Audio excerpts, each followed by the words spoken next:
The heavy oak doors of the Sterling estate creaked open, shattering the tense silence of the library. Every head turned. Beatrice Sterling, the matriarch, let out a scoff that echoed like a gunshot.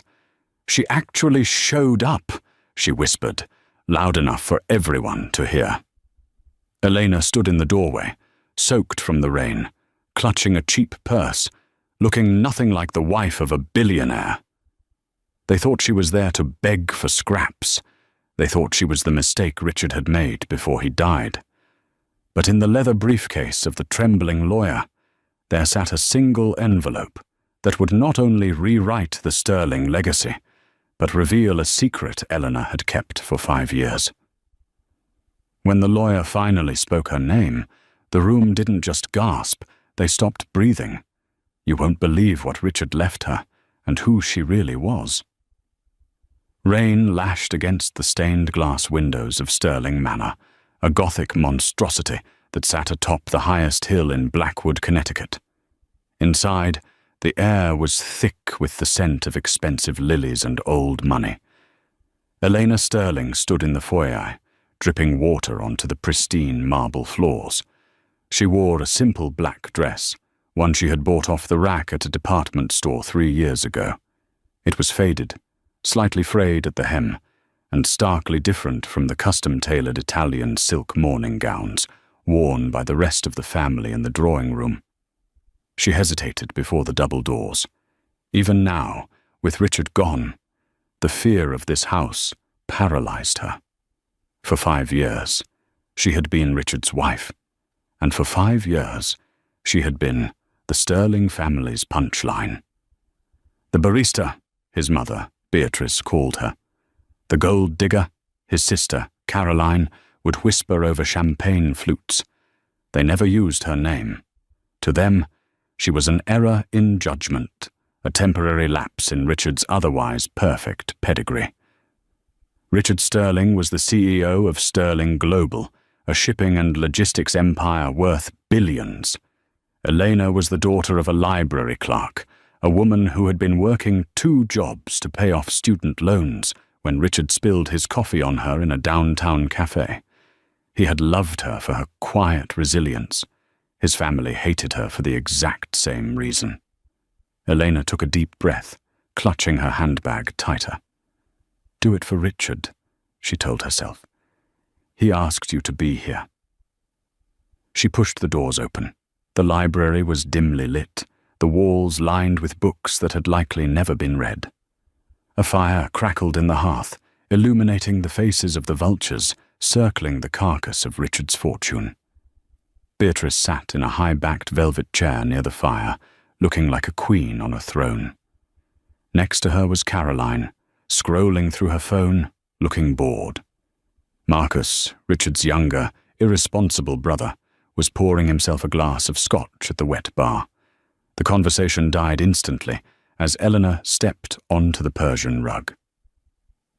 "Good God," Beatrice muttered, not bothering to lower her voice. Ideally, the help uses the side entrance, even on funeral days. Marcus snorted into his drink. "Easy, Mother. That's the grieving widow you're talking about. Though looking at that dress, she's grieving her wardrobe budget more than my brother." Eleanor felt the heat rise in her cheeks, but she kept her chin up. Richard had taught her that silence was often louder than screaming. She walked past them, aiming for a small wooden chair in the corner, far away from the family circle. "I'm just here for the reading, Beatrice," Elena said softly. "We know why you're here." Caroline snapped, looking up from her phone. Her eyes were sharp, predatory. "You're hoping Richard forgot to sign the prenup. Or maybe you think if you cry hard enough, Mr. Pendleton will find a few $1,000s hidden in the couch cushions for you." "Caroline, that's enough." A grave voice boomed from the desk. Arthur Pendleton, the family's attorney for 40 years, sat behind the massive mahogany desk. He was a man of few words and even fewer smiles. He adjusted his wire-rimmed glasses and looked at the family with a gaze that could freeze water. "Sit down," Arthur commanded. "All of you." We have a lot to get through. And frankly, Richard's instructions were specific. Beatrice waved a dismissive hand. Oh, get on with it, Arthur. We know the drill. Richard gets the majority, obviously, but since he's gone, it reverts to the matriarch, me, and is split among the siblings. Just tell the girl she gets the condo in the city and send her on her way. I have a gala to attend at 7. Arthur didn't blink. He opened a thick leather binder. The sound of the paper turning was the only noise in the room. Richard drafted a new will 3 weeks ago, Arthur said. The silence in the room shifted. It wasn't bored anymore. It was sharp. New will? Marcus asked, setting his glass down. He didn't tell us about a new will. He didn't want you to know, Arthur replied. He looked directly at Elena. She felt a shiver run down her spine. Richard had been sick for months, a hidden illness he kept from the press, but he had spent those last weeks locking himself in his study. Let's begin, Arthur said. To my brother Marcus, Arthur read, his voice steady. I leave my collection of vintage sports cars, including the 1965 Shelby Cobra and the Ferrari 250 GTO. Marcus pumped his fist. Yes, I knew he wouldn't leave me hanging. That GTO alone is worth 50 million. However, Arthur continued, raising a hand, the title of these vehicles will be held in a trust. The trust stipulates that Marcus must maintain sobriety for 24 consecutive months, verified by weekly drug tests, before he can drive or sell a single one. If he fails a test, the cars are to be crushed into scrap metal and donated to an art commune. Marcus turned pale. Crushed? Is this a joke? I can't stay sober for 2 years. Then you better start liking scrap metal art, Arthur said dryly. He turned the page. To my sister, Caroline, I leave you my shares in the Sterling Fashion House. Caroline squealed. Finally, I can fire that incompetent creative director. On the condition, Arthur interrupted, that you work as an entry-level seamstress in the factory floor for exactly 1 year. You will punch a clock, you will meet quotas, and you will live on the minimum wage salary provided. If you quit, or if you reveal your identity to the other workers to gain favor, the shares will be liquidated and donated to the labor union. Caroline's jaw dropped. I can't live on minimum wage. Beatrice, do something. Beatrice's eyes narrowed. This is absurd, Arthur. Richard was clearly not in his right mind. We will contest this. He was perfectly sane, Beatrice. In fact, he recorded a video attestation which I will play if you try to sue, Arthur countered. Now, for you, Beatrice. Beatrice straightened her posture. Go on. I suppose he wants me to run the charity foundation. To my mother, Beatrice Sterling, Arthur read. I leave the Sterling family crest, the antique jewelry collection, and the manor itself. Beatrice exhaled, a smug smile returning. Well, that's more like it. A bit sentimental, but fitting. However, Arthur said, the ghost of a smile touching his lips, ownership of the manor is granted only if you allow Elena Sterling to reside here in the master suite for as long as she wishes. You may not evict her, you may not harass her, and she has veto power over any renovations or staff changes. Beatrice stood up so fast her chair fell over. What? You expect me to live with her and let her boss me around in my own house? It's not your house yet, Beatrice, Arthur reminded her. And if you refuse these terms, the manor goes to the state to be turned into a homeless shelter. Elena sat frozen in her corner. She couldn't believe what she was hearing. Richard was dead, yet he was orchestrating chaos from the grave. He was forcing them to face the very things they mocked: sobriety, hard work, and humility. This is insanity, Beatrice screamed. He's giving everything to us with strings attached. Where is the liquid cash, the stocks, the billions, Arthur? Who gets the control of Sterling Global?" Arthur closed the folder. He clasped his hands together and looked over his spectacles at the trembling girl in the corner. "The remainder of the estate," Arthur said slowly, "including the controlling interest in Sterling Global, the offshore accounts in the Caymans, the real estate portfolio in London, Tokyo, and Dubai, and the sum of $4.2 billion. The room held its breath. "Is left to the sole beneficiary," Arthur said, "Mrs. Elena Sterling." For 10 seconds, the only sound in the library was the crackling of the fireplace. It was as if the oxygen had been sucked out of the room. Beatrice stared at Arthur, her mouth slightly open, her eyes wide with a mix of horror and confusion. Caroline looked as if she had been slapped. Marcus just dropped his glass. It shattered on the floor, sending whiskey and crystal shards flying. But no one flinched. "Excuse me?" Beatrice finally whispered.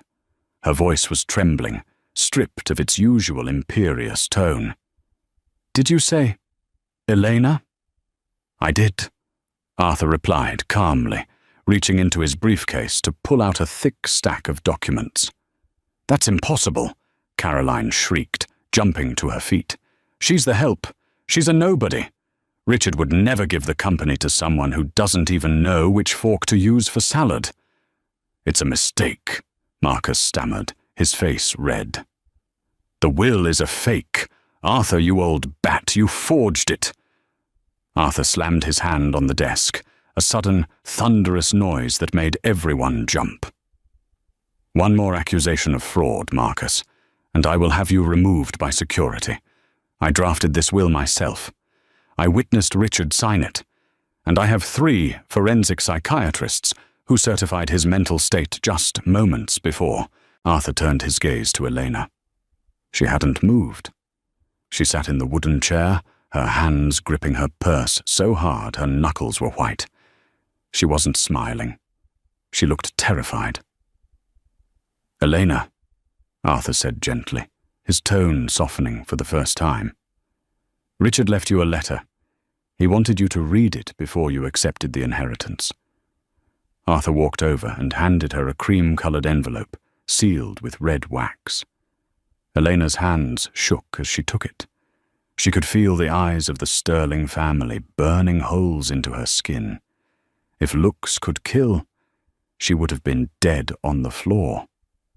"Read it aloud," Beatrice demanded. "If he's giving our money to this leech, we have a right to know why." Elena ignored her. She broke the seal and unfolded the letter. It was written in Richard's scrawling, messy handwriting. Tears pricked her eyes as she recognized the ink. "My dearest Elena, if you are reading this, I am gone, and the sharks are circling. I know you are sitting in the corner right now. I know you are wearing something simple because you didn't want to upset them. I know you are afraid. Do not be. My family thinks you are weak because you are kind. They think you are poor because you are humble. They never understood that true wealth isn't money. It's character. And you, my love, are the richest woman I have ever known. I am not giving you this money to spoil you. I am giving it to you because you are the only one I trust to use it to fix the damage my family has done. They use money as a weapon. I want you to use it as a tool. But there is one more thing, Elena. A secret I kept even from you. Do you remember when you told me you were an orphan? That you didn't know who your father was?" Elena paused. Her heart hammered against her ribs. She looked up at Arthur. He nodded encouragingly. She continued reading silently, her eyes widening with every word. "I did some digging, Elena. Before I got sick, I found him. And I found out why you have always felt like an outsider. You aren't just Elena Caldwell, the library clerk. You are the biological daughter of Alexander Rothschild." Eleanor gasped aloud. The paper slipped from her fingers and fluttered to the floor. "What?" Caroline snapped. "What does it say? Why did she gasp?" Beatrice stepped forward, her face twisted in a sneer. "Probably realized she's too incompetent to manage $1 billion portfolio. Give it here." Beatrice snatched the letter from the floor before Eleanor could stop her. She scanned the page, her eyes darting back and forth. Then Beatrice froze. Her face went from red to a ghostly, chalky white. She looked at Elena, then back at the letter, then at Elena again. The look of disgust was gone, replaced by pure, unadulterated terror. "Rothschild?" Beatrice whispered. "Alexander. Rothschild?" "Who is Alexander Rothschild?" Marcus asked, confused. "You idiot!" Caroline hissed, looking over her mother's shoulder. "Alexander Rothschild isn't just a billionaire. He's the billionaire. He owns half of Europe's banking systems. He's old money, ancient money. Compared to the Rothschilds, the Sterlings are peasants." Arthur cleared his throat. "Correct. Richard discovered that Elena was given up for adoption at birth to protect her from a kidnapping threat targeted at the Rothschild family 30 years ago. Alexander Rothschild died last year without a known heir. His estate has been held in probate, waiting for a DNA match." Arthur pulled another document from his bag. "We ran the DNA test using a hair sample from Eleanor's hairbrush, which Richard provided. It's a match." The room spun. Eleanor felt dizzy. She wasn't just inheriting Richard's billions. She was already the heir to a fortune 10 times the size of the Sterling Empire. Beatrice dropped into a chair, looking faint. "So, she's richer than us? By how much?"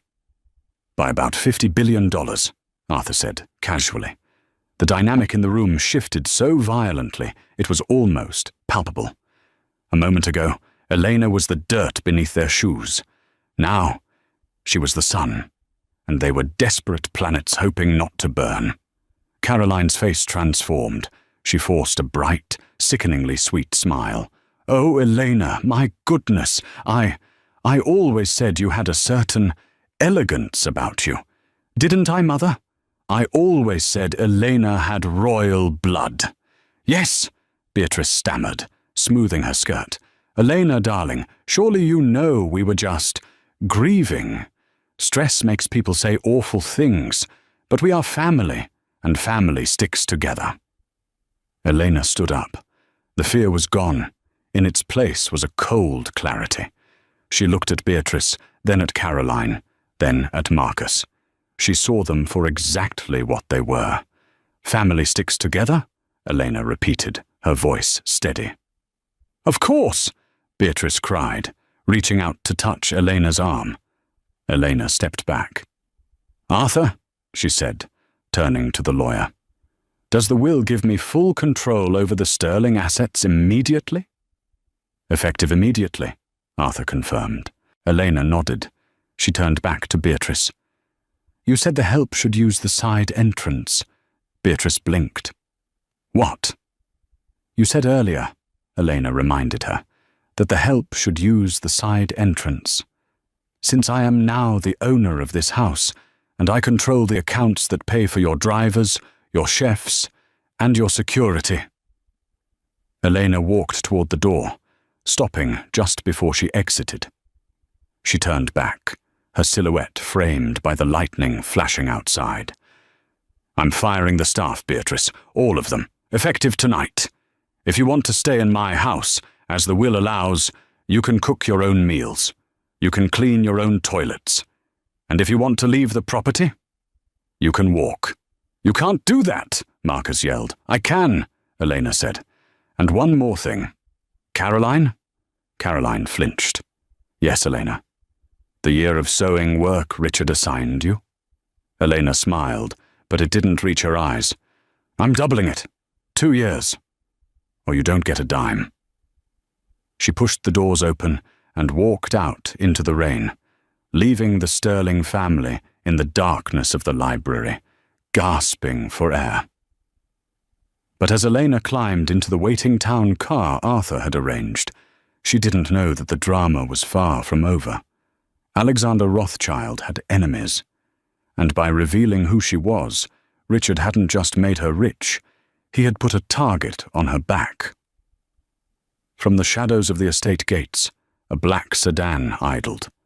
The driver picked up a phone. "We found her," a deep voice whispered. "The Rothschild girl.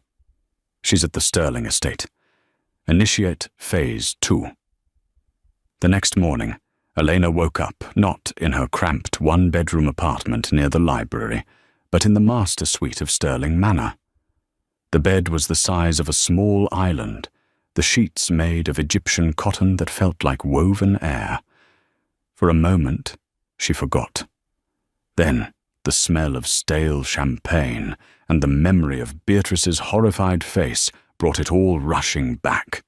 She was Elena Sterling, billionaire widow, Rothschild heiress, and the new CEO of Sterling Global. She got dressed in the only business-appropriate attire she owned, a navy blazer and grey slacks she used for library interviews. When she descended the grand staircase, the house was eerily quiet.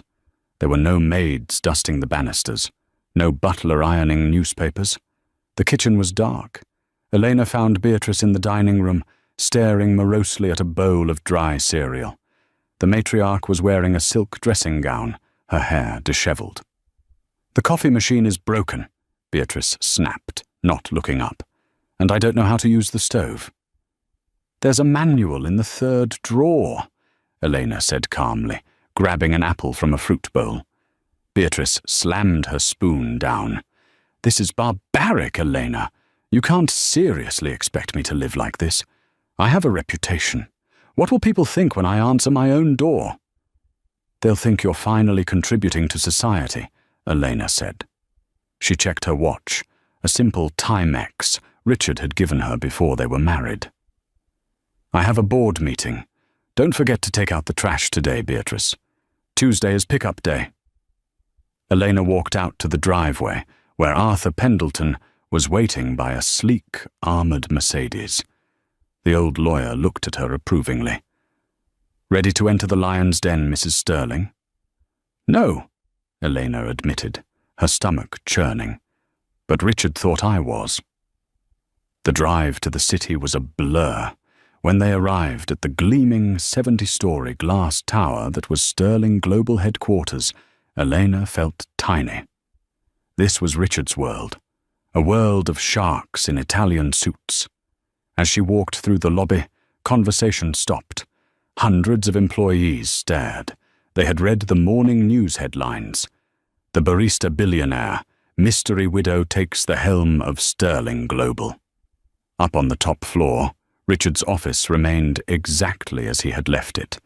It smelled faintly of his cologne and old leather. Elena walked behind the massive desk and sat in his chair. It felt wrong. It felt too big.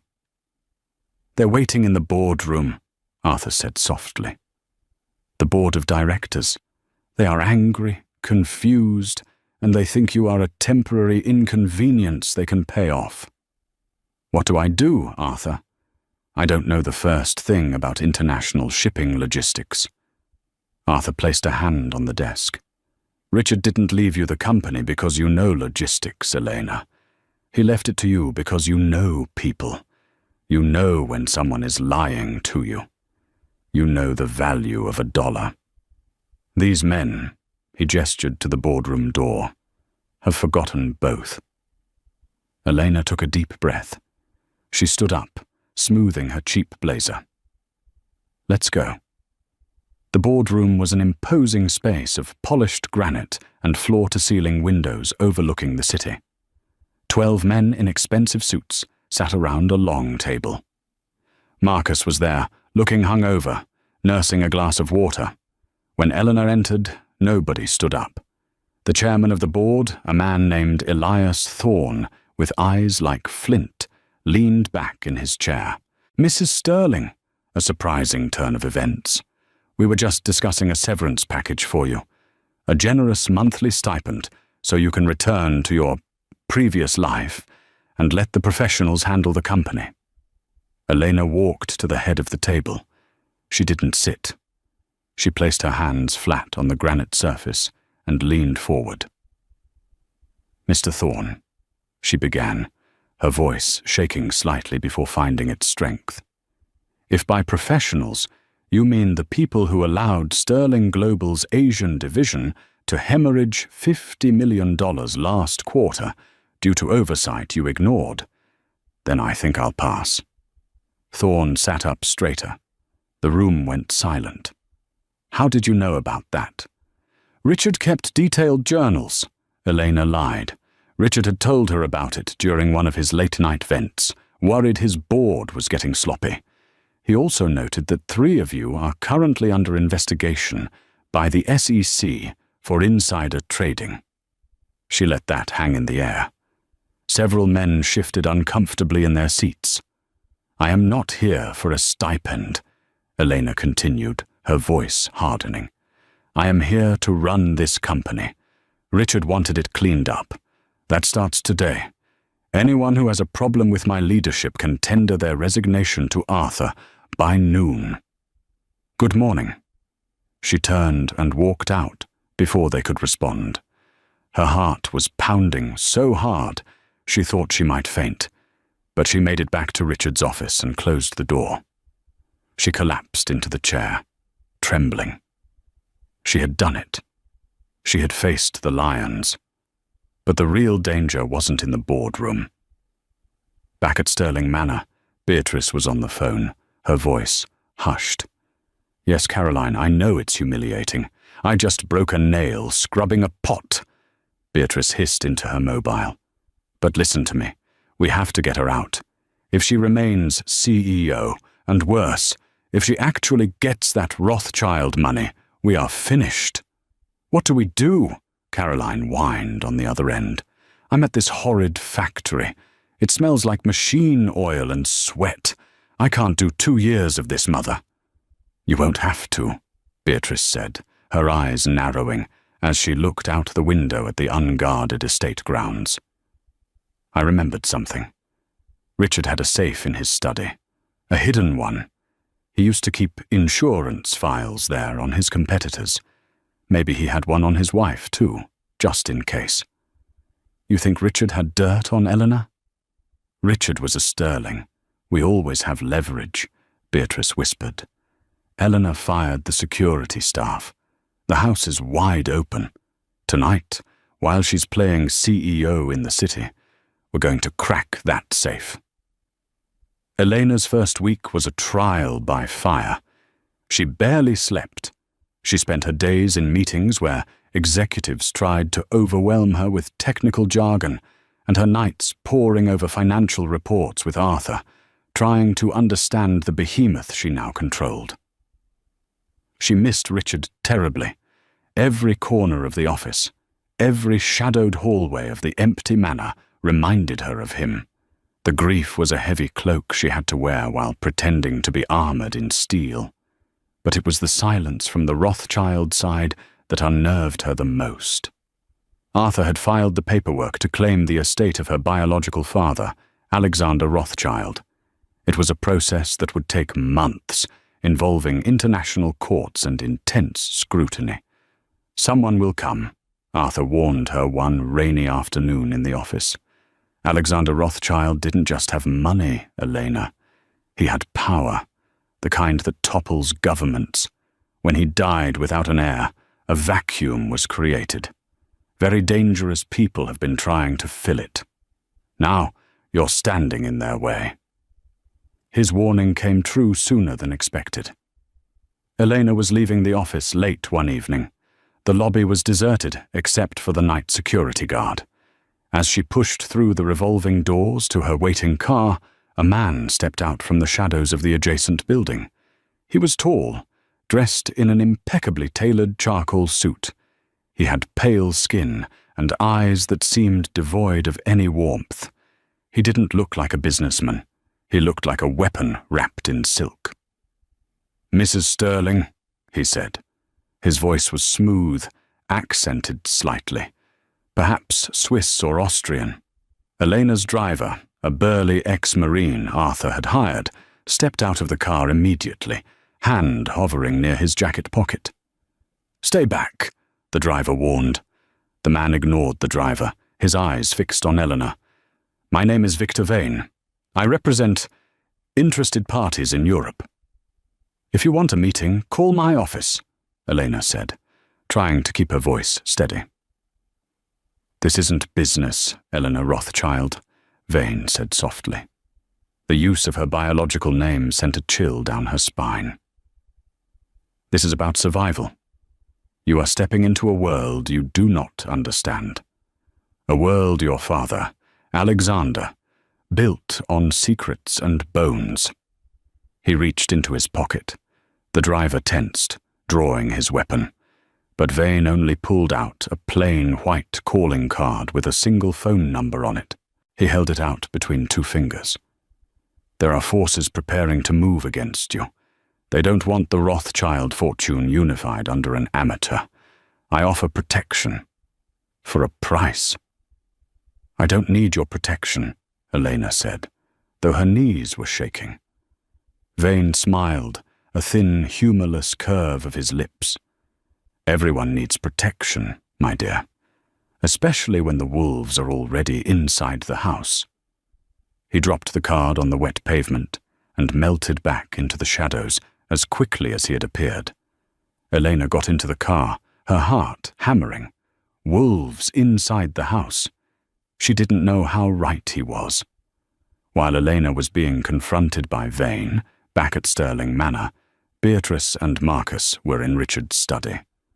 Marcus had broken the sobriety clause 3 days ago, but Beatrice was hiding it, supplying him with vodka to keep him pliable and angry. "Hurry up, you useless drunk," Beatrice hissed, holding a flashlight as Marcus fiddled with a hidden panel behind a bookshelf. "I'm trying. Richard changed the combination," Marcus slurred, sweat dripping from his forehead. There was a loud click. The safe door swung open. It was mostly empty, except for a single red velvet pouch. Beatrice grabbed it greedily. She dumped the contents onto Richard's desk. It wasn't documents. It wasn't money. It was a syringe and a small vial of clear liquid with no label. "What is that?" Marcus asked, squinting. Beatrice picked up the vial, holding it to the light. A slow, cruel smile spread across her face. "I remember this. Richard showed it to me years ago. He got it from a contact in South America when we were having trouble with a union leader. It mimics a heart attack. Untraceable in an autopsy if you don't know what to look for." Richard had poison?" Marcus looked sick. "Richard was a pragmatist," Beatrice said coldly. She pocketed the vial and the syringe. "He kept it for emergencies. Well, I'd call this an emergency. Mother, what are you going to do?" "Elena is hosting the Stirling Foundation Gala on Saturday," Beatrice said, her eyes glittering in the flashlight beam. "Her first big public appearance. Everyone will be there. The press, the board, the socialites." Beatrice patted Marcus on the cheek. "You just keep drinking, darling. Leave the heavy lifting to Mommy.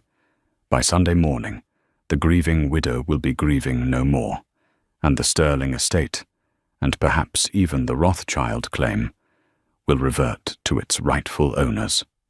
The night of the gala arrived. Elena stood backstage in the grand ballroom of the city's finest hotel. She wore a stunning emerald green gown Arthur had commissioned for her. It was armor of a different kind. She was terrified.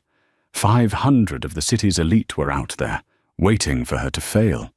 Beatrice and Caroline were in the audience, forced to attend by Arthur to show family unity.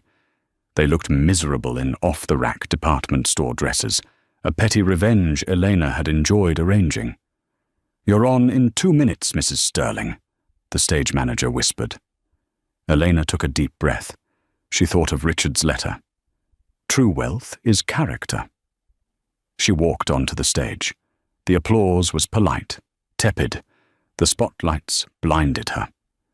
She reached the podium and began her speech, reading from the teleprompter. "Welcome, friends, colleagues, my late husband, Richard." Suddenly, the text on the teleprompter flickered. The prepared speech disappeared. In its place, bright red letters scrolled across the screen. "Elena the fraud. Library mouse to billionaire whore. We know who your father is. We are coming for you." Elena froze. She stared at the screen, horrified. The audience muttered in confusion as she stopped talking. Then, the main ballroom lights cut out.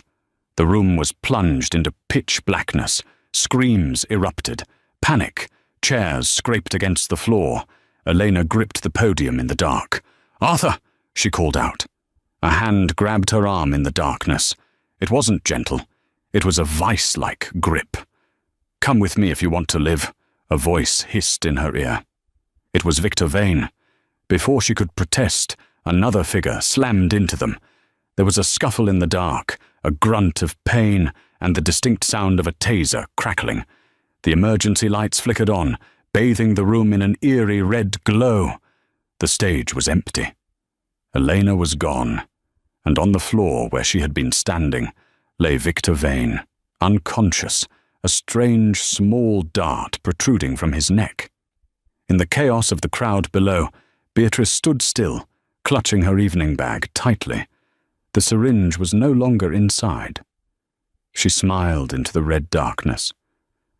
Phase 2 complete, she whispered to no one. Elena woke up to the hum of ventilation fans and the harsh glare of fluorescent lights. She wasn't in a hospital. She was in a room with concrete walls, a steel door, and a bank of monitors covering one wall. She sat up, gasping, her hand flying to her neck. She felt fine, just groggy. "You're safe, Mrs. Sterling." Arthur Pendleton sat in a folding chair in the corner, reading a newspaper. He looked as calm as if he were in his law office, despite the fact that they were clearly in some kind of underground bunker. "Where am I?" Elena asked, swinging her legs off the cot. "What happened at the gala? That man, Vane, he grabbed me." "Victor Vane saved your life," Arthur said grimly. He pointed to a glass partition on the other side of the room. Behind it, in a makeshift medical bay, Victor Vane lay intubated, surrounded by beeping machines. His skin was a sickly shade of grey. "Saved me?" Elena stood up, her legs wobbly. "He threatened me outside my office." "He was trying to warn you," Arthur corrected. "We analyzed the dart they pulled out of his neck. It contained a concentrated dose of tetrodotoxin, pufferfish poison. If that dart had hit you, you would have been dead before you hit the floor." Vane stepped in front of it. "He took the bullet meant for you." Elena stared at the man behind the glass. The villain was a savior? The lines were blurring so fast she felt dizzy. "Who shot the dart?" Elena asked. "We don't know yet," Arthur admitted, "but we know who cleared the path for the shooter." Arthur picked up a remote and clicked one of the monitors on the wall. It showed a grainy black and white feed. Elena recognized the setting immediately. Richard's study at Stirling Manor. The timestamp was from 2 nights ago. On the screen, Beatrice Sterling was holding a flashlight while Marcus cracked the safe. Elena watched in horror as Beatrice found the vial, pocketed it, and laughed. The audio was crisp. Richard had installed high-fidelity microphones everywhere. By Sunday morning, the grieving widow will be grieving no more. Beatrice's voice echoed in the concrete room. Elena felt a wave of nausea. She was going to kill me. My own mother-in-law. She intended to, Arthur said. But Beatrice is a local player. She's messy.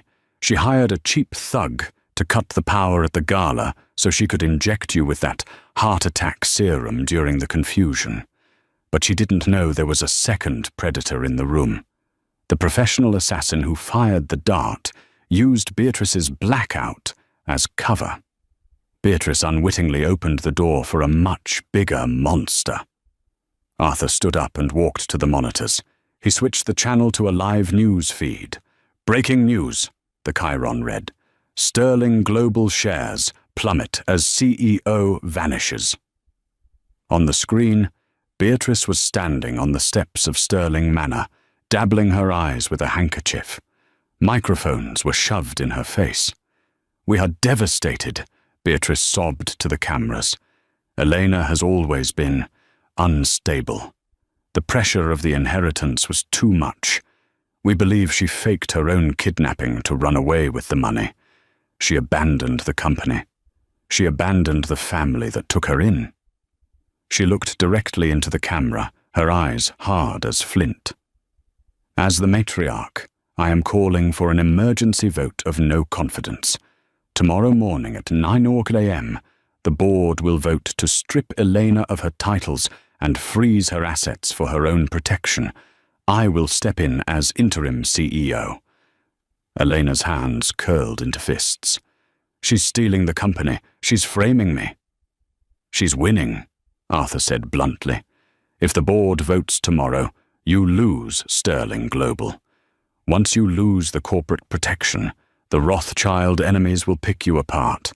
You need the company's security resources to survive." "So we go to the police," Elena said. "We show them the video of the safe." "The police will take days to verify the footage. Beatrice has judges in her pocket.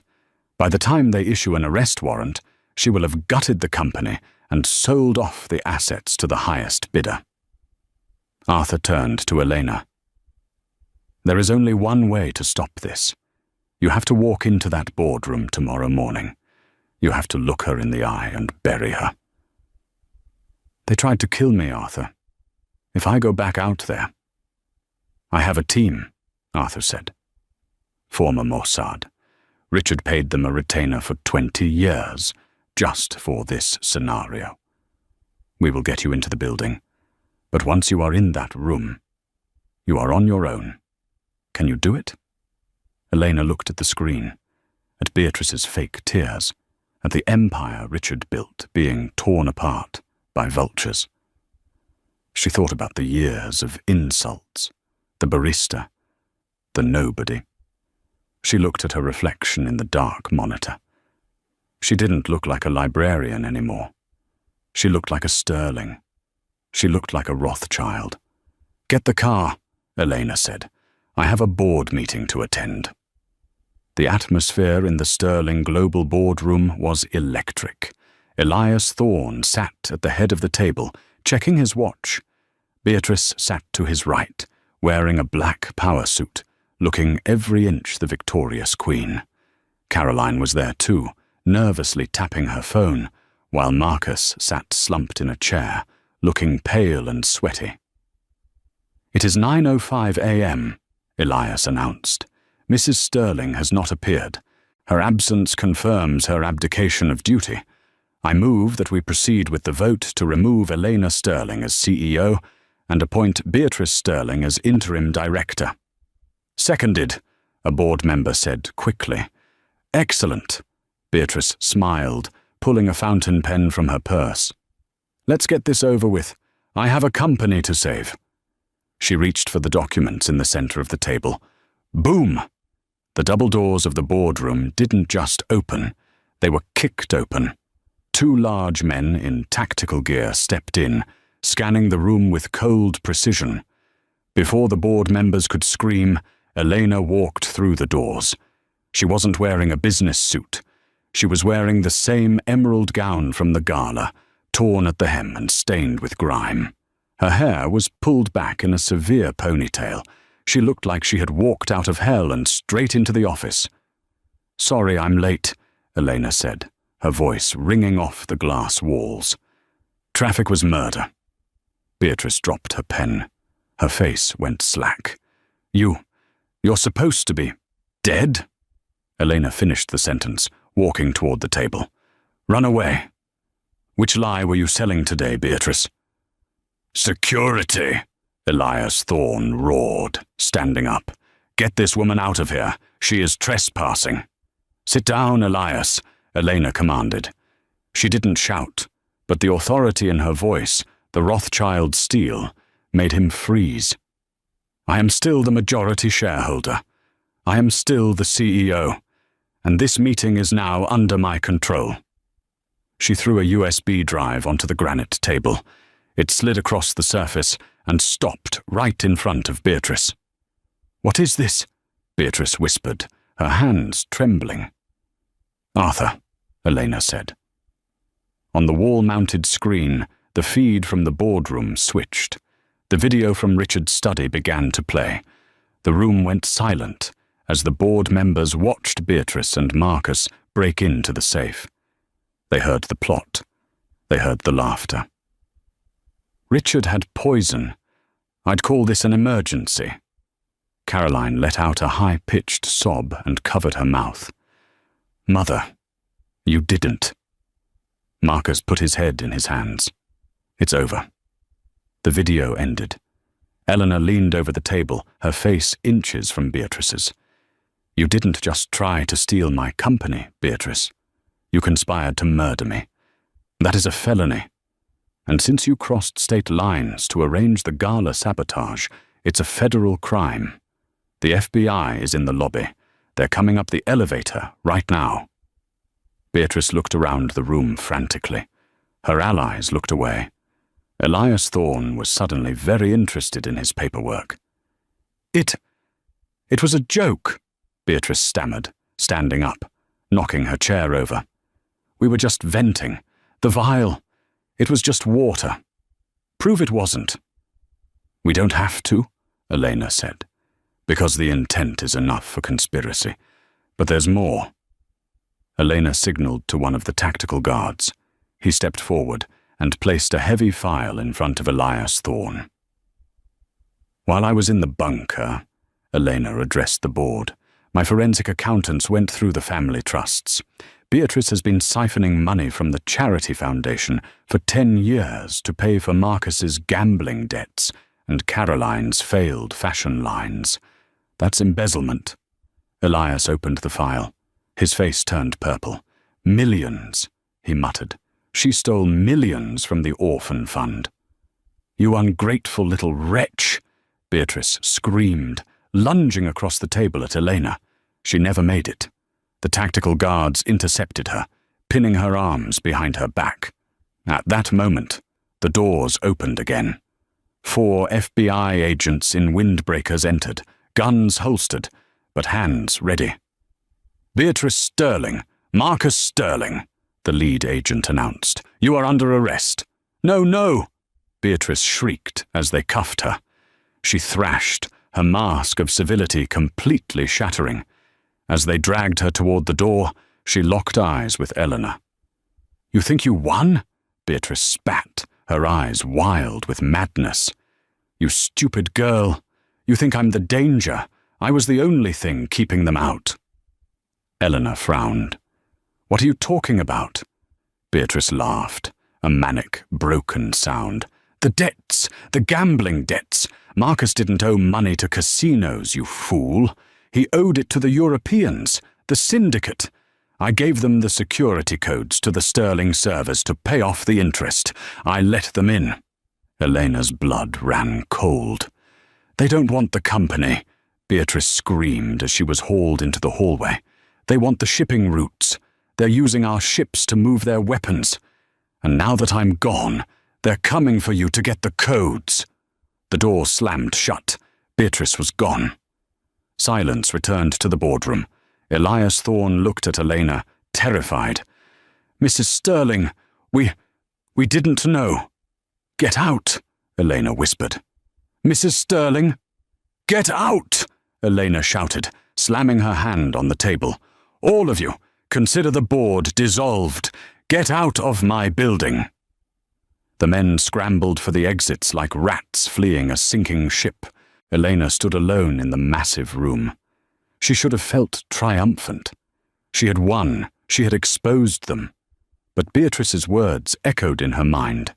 "I gave them the security codes." Elena looked at her phone. She had a missed message from Arthur.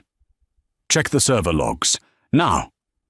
She ran to Richard's office and logged into the mainframe. The screen was a sea of red warning lights. Unauthorized access detected. Firewall breached. Location: Port of Singapore. Location: Port of Rotterdam. Beatrice hadn't just tried to kill her. She had sold the keys to the kingdom to a global crime syndicate. And now, Eleanor was the only one standing between them and a global network of illegal arms trafficking. The phone on Richard's desk rang. It was an internal line. Elena picked it up slowly. "Hello? Mrs. Sterling," a distorted voice said. It wasn't Victor Vane. It was deeper, colder. "Beatrice was a useful idiot, but you seem competent. We like competent." "Who is this?" Elena demanded. "We have your ships. We have your routes. And unless you want every captain in your fleet to disappear at sea tonight, you will come to the port of New York alone at midnight. Bring the encryption key for the Rothschild accounts. And if I don't, then we will release the information we have about your father," the voice said. "Alexander Rothschild didn't die of natural causes, Elena. We killed him. Don't make us kill his daughter, too." The line went dead. Elena stared at the phone.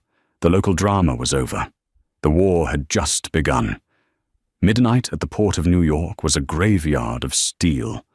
Towers of shipping containers stacked 5 high created a labyrinth of rusted canyons, slick with rain and oil.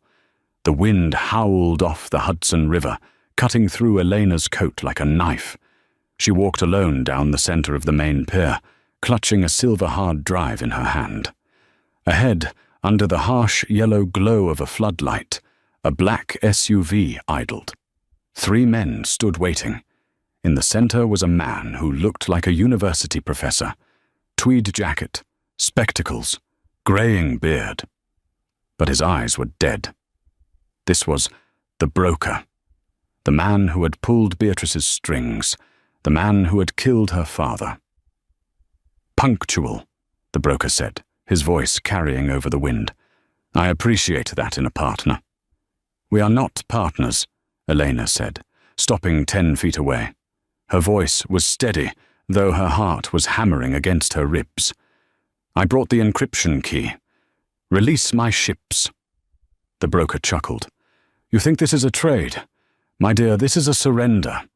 Hand over the key, and perhaps I will let you keep the Sterling Company as a front for our operations. Refuse, and you join Richard in the ground." Elena held up the drive. "This key unlocks the Rothschild banking servers in Zurich. It gives you access to $50 billion and the identity of every contact my father ever had. It's everything you want. Bring it to me." Elena took a step forward, then stopped. She looked up at the towering crane above them. "You said you killed Alexander Rothschild," she said loudly. "Why?" The broker smiled cruelly. "Alexander grew a conscience. He wanted to get out of the arms trade. He threatened to expose us. So we removed him, just like we removed Richard when he started sniffing around our shipping manifests." Elena's blood froze. Richard didn't die of a sickness? Richard was slowly poisoned over 6 months, the broker admitted, checking his watch. Arsenic in his scotch, courtesy of a bribed butler. He never stood a chance. "Now give me the drive." Elena stared at him. The grief she had felt for months crystallized into something colder, harder. Rage. Pure, white-hot rage. "You killed my husband," Elena whispered. Then she looked. The broker in the eye and smiled. "Then you should have known better than to meet his wife in a shipping yard." Elena dropped the hard drive. She crushed it under her heel. The broker's eyes widened. "What have you done? Kill her. Kill her now." The 2 guards raised their silenced pistols. Click. Nothing happened. The guards looked at their weapons in confusion. "Magnetic interference," a voice called out from the darkness atop a container stack. Victor Vane jumped down, landing silently beside Eleanor. He looked pale, bandaged under his suit, but his gun was steady. "We are standing directly over the main electromagnet for the crane. I turned it on 10 seconds ago. Your firing pins are jammed." The broker snarled. "Then I'll kill her with my bare hands." He lunged at Elena, pulling a knife from his jacket. Elena didn't flinch. She didn't run. She pressed a button on the small remote she had been concealing in her pocket. Above them, the massive crane groaned. A 40-foot shipping container, suspended directly over the SUV and the broker's men, released its locks. Crash. The earth shook. The container slammed down behind the broker, blocking his escape route. The impact knocked him off his feet. Sirens wailed from every direction. The port floodlights turned blindingly bright as red and blue lights swarmed the pier. "Federal agents, drop the weapon." Arthur Pendleton stepped out from behind a forklift, flanked by a SWAT team. He looked at Eleanor and nodded. The broker scrambled in the mud, trying to stand, but Victor Vane was on him in a second, kicking the knife away and pinning him to the wet asphalt. "It's over," Eleanor said, standing over the man who had destroyed her family. "And by the way, the ships you wanted? I rerouted them to a naval base in Virginia 3 hours ago. The U.S. Navy is inspecting your cargo right now." The broker glared up at her, spitting blood. You are just a librarian. You are nobody." Elena adjusted her coat. She looked at the empire of steel around her, then at the flashing lights of justice. "I am Elena Sterling," she said, "and I am the daughter of Alexander Rothschild. I am the one who cleaned up your mess." The sun was shining on the Sterling estate, but it looked different now. The gloomy Gothic curtains were gone. The gates were open. Children ran across the lawn, laughing. Elena stood on the porch, watching them. She had turned the massive, empty manor into the Richard Sterling Foundation for the Arts, a home and school for underprivileged children who, like her, had started with nothing. Arthur walked up the steps, holding a tablet. "Quarterly earnings are up 12%, Mrs. Sterling," Arthur said, "and the board is terrified of you. They approved the Green Energy Initiative without a single question." "Good," Elena smiled. "And Beatrice?" "Sentenced to 25 years, Arthur replied. "Marcus and Caroline took plea deals. Marcus is in rehab in Arizona. Caroline is actually working. She's a shift manager at a diner in Jersey. She says she hates it, but she's paying her own rent." "Send her a Christmas card," Elena said, "but no check." A black car pulled up the driveway. Victor Vane stepped out. He was now her head of security, legally employed and fiercely loyal. "The jet is ready, Elena," Victor said. "The Rothschild trustees in Geneva are waiting." Elena looked out at the garden one last time. She touched the simple locket around her neck that held Richard's photo. She wasn't the ignored wife anymore. She wasn't the scared girl in the rain.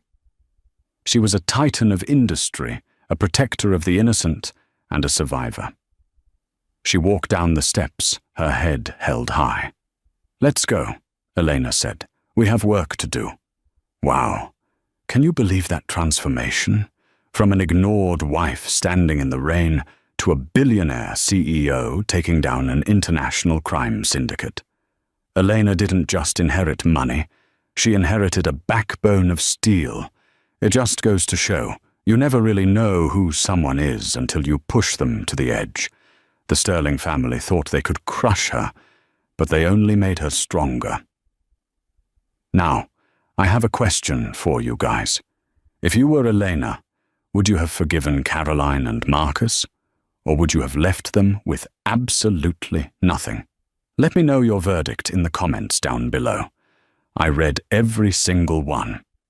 If you enjoyed this roller coaster of drama, betrayal, and sweet, sweet revenge, please smash that like button. It really helps the channel. And if you want more stories like this, hit subscribe and ring the bell so you never miss a twist. Thanks for watching, and I'll see you in the next story.